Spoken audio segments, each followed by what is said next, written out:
பரிசுத்த நாமம் மகிமைப்படுவதாக. இந்த காலை நேரத்திலும் உங்களை சந்திப்பதிலே நான் மிகுந்த மகிழ்ச்சி அடைகிறேன். யாவரும் கிறிஸ்துவுக்குள்ளாக நலமாக இருப்பீர்கள் என்று நான் கிறிஸ்துவுக்குள்ளாக நம்புகிறேன். இந்த காலை நேரத்திலும் கூட ஒரு வசனத்தை உங்கள் மத்தியிலே நான் வாசித்து அதிலிருந்து சில காரியங்களை நான் உங்களோடு கூட பேசி நான் ஜெபிக்க விரும்புகிறேன். யாத்திராகமத்தினுடைய புஸ்தகம் 15வது அதிகாரம் 26வது வசனம் சொல்லுகிறது, நீ உன் தேவனாகிய கர்த்தரின் சத்தத்தை கவனமாய் கேட்டு அவர் பார்வைக்கு செம்மையானவைகளை செய்து அவர் கட்டளைகளுக்கு செவி கொடுத்து அவருடைய நியமங்கள் யாவையும் கை கொண்டால் நான் எகிப்தியருக்கு வரப்பண்ணின வியாதிகளில் ஒன்றையும் உனக்கு வரப்பண்ணேன், நானே உன் பரிகாரியாகிய கர்த்தர் என்றார் என்று இந்த வசன பகுதி சொல்லப்பட்டிருக்கிறது. இந்த வசனத்தினுடைய முற்பகுதியை மாத்திரம் நான் எடுத்துக்கொள்கிறேன். நீ உன் தேவனாகிய கர்த்தரின் சத்தத்தை கவனமாய் கேட்டு, உன் தேவனாகிய கர்த்தரின் சத்தத்தை கவனமாய் கேட்பது என்கிறதான இந்த வார்த்தை நான் எடுத்துக்கொண்டு சில காரியங்கள் உங்களோடு கூட பகிர்ந்து கொள்ள விரும்புகிறேன்.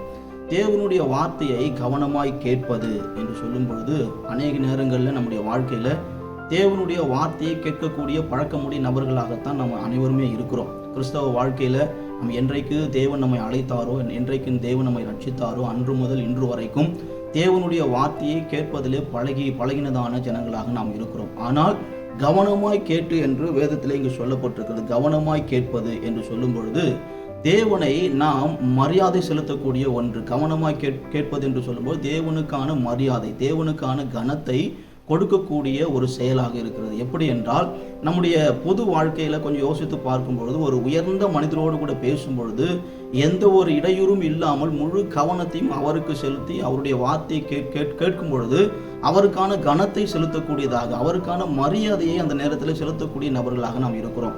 அதை போலத்தான் தேவனுடைய வார்த்தை, அதாவது நாம் தேவனோடு பேசுகிறோம் என்று சொல்லும் பொழுது ஜெபத்தின் மூலமாக தேவனோடு பேசுகிறோம்.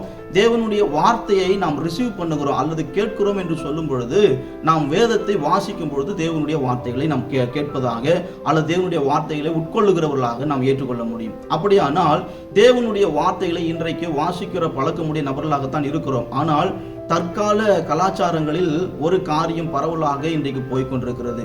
ஒரே நேரத்தில் பாடலையும் கேட்டுக்கொண்டு வேதத்தை வாசிப்பதும், ஒரே நேரத்தில் நமக்கு பின்னே சில பாடல்களை ஒலிக்க வைத்துக்கொண்டு அது பின்பதாக வேதத்தை வாசிக்கக்கூடிய பழக்கம் இன்றைக்கு அநேக நேரங்களில் போய்கொண்டிருக்கிறது. இன்னும் சொல்ல வேண்டுமானால், இன்று காலை நேரத்தை துவங்கும் பொழுது கூட நீங்கள் அநேகர் இந்த யூடியூப் மூலமாக இந்த செய்தியை கேட்டுக்கொண்டே உங்கள் வேலையை பார்த்து கொள்ளக்கூடிய நபர்களாக இருக்கலாம். இது தவறு என்று நான் சொல்ல வரவில்லை.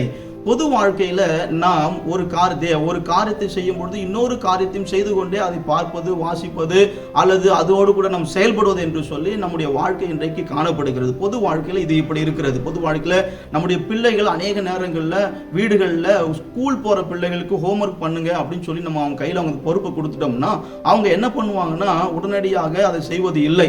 மாறாக சோசியல் மீடியாவும் ஆன் பண்ணிட்டு சோசியல் மீடியாவில் தன்னுடைய கவனத்தை செலுத்திக் கொண்டு தங்களுக்கான பொறுப்புகளையும் நிறைவேற்றக்கூடிய நபர்களாக இருக்கிறார்கள். ஆக பொது வாழ்க்கையில நாம் எந்த ஒரு காரியத்தை எடுத்துக்கொண்டாலும் நாம் உற்று கவனித்து ஒரு வேலையை சரியாக செய்து முடிக்கிறது இல்லை. அதே போலத்தான் நம்ம ஆவிக்குரிய வாழ்க்கை என்று வரும்பொழுது அந்த இடத்திலேயும் நம்முடைய கவனம் மிக மிக முக்கியமானது. அதிலும் தேவன் நம்மோடு கூட பேசக்கூடிய வார்த்தையை கவனிப்பது என்பது மிக மிக முக்கியமானதாக இருக்கிறது. காரணம், தேவனுடைய வார்த்தையை கவனிப்பதன் மூலமாக அவருக்கான மரியாதையை, அவருக்கான கனத்தை செலுத்தக்கூடிய ஒரு செயல்பாடாக இருக்கிறபடினாலே நாம் இன்றைக்கு இந்த சூழ்நிலை, இந்த கலாச்சார ரீதியில் பார்க்கும் பொழுது இன்றைக்கு ஏராளமாய் இப்படி பல விதங்களில் பல வேலைகளில் கவனம் செலுத்தி இன்னொரு வேலையும் செய்து கொண்டிருக்கிறோம். அப்படி இல்லாதபடி ஆவிக்குரிய வாழ்க்கை என்று வரும் பொழுது அந்த இடத்துல தேவனுக்கு என்று பிரத்யேகமான ஒரு நேரத்தை கொடுத்து அவருடைய வார்த்தையை கேட்கும்படிக்கு நீங்கள் அமர்ந்திருக்கும் பொழுது தேவன் உங்களோடு கூட பேசுவார்,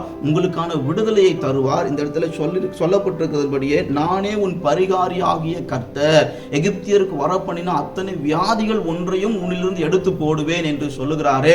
அதே போலவே இந்த கால நேரத்திலும் கர்த்தர் உங்களை ஆசீர்வதிக்க வேண்டுமானால், கர்த்தருடைய கவனம் உங்கள் மீது பட வேண்டுமானால் நீங்கள் செய்ய வேண்டியது ஒன்று, உங்களுடைய கவனம் தேவனுடைய வார்த்தையை கேட்கும் பொழுது கவனம் சிதறாமல் தேவன் மீதும் தேவனுடைய வார்த்தையின் மீதும் உங்களுடைய கவனத்தை நீங்கள் வைப்பீர்கள் என்று சொன்னால் தேவன் ஆசீர்வதிப்பது உறுதியாக இருக்கிறது. ஆகவே இந்த கால வேளையில் இதை புரிந்து கொண்டு நாம் செயல்படுவோம். கர்த்தர் நம்மை ஆசீர்வதிப்பாராக. கண்களை மூடி யாவரும் ஜெபம் செய்வோமா?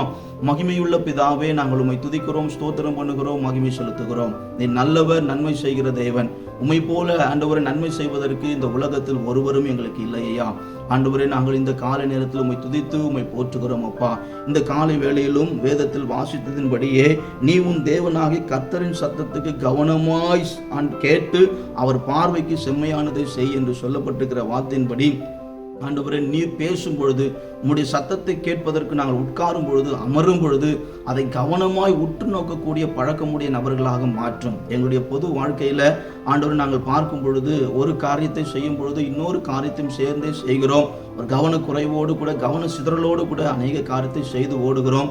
இது பொது வாழ்க்கையோடு நிறுத்தப்பட்டு ஆவிக்குரிய வாழ்க்கை என்று வரும் பொழுது அதிலேயும் இதை நாங்கள் ஆண்டவரை செயல்படுத்தாதபடி ஆண்டவரை முழு கவனத்தையும் உமக்கு செலுத்த உம்முடைய காரியம் என்று வரும் பொழுது, வேதம் வாசிக்கும் பொழுது, செபிக்கும் பொழுது என்று வரும் பொழுது ஆண்டவர் அந்த இடத்துல கவனம் சிதறாமல், ஆண்டவர் எதையெல்லாம் கவனம் சிதறுவதற்கு ஏதுவானவைகளாக இருக்கிறதோ அதையெல்லாம் தகர்த்தெறிய, அந்த இடையூறுகளெல்லாம் அகற்றிவிட்டு உடைய சமூகத்தில் தனித்து நின்று உமது நாமத்தை மகிமைப்படுத்த எங்களுக்கான வார்த்தைகளை அனுதினமும் பெற்றுக்கொண்டு ஆண்டவர் உமக்கென்று ஓட உழைக்க பரிசுத்த தெய்வம் எங்களுக்கு அனுக்கிரகம் பாராட்டுவீராக.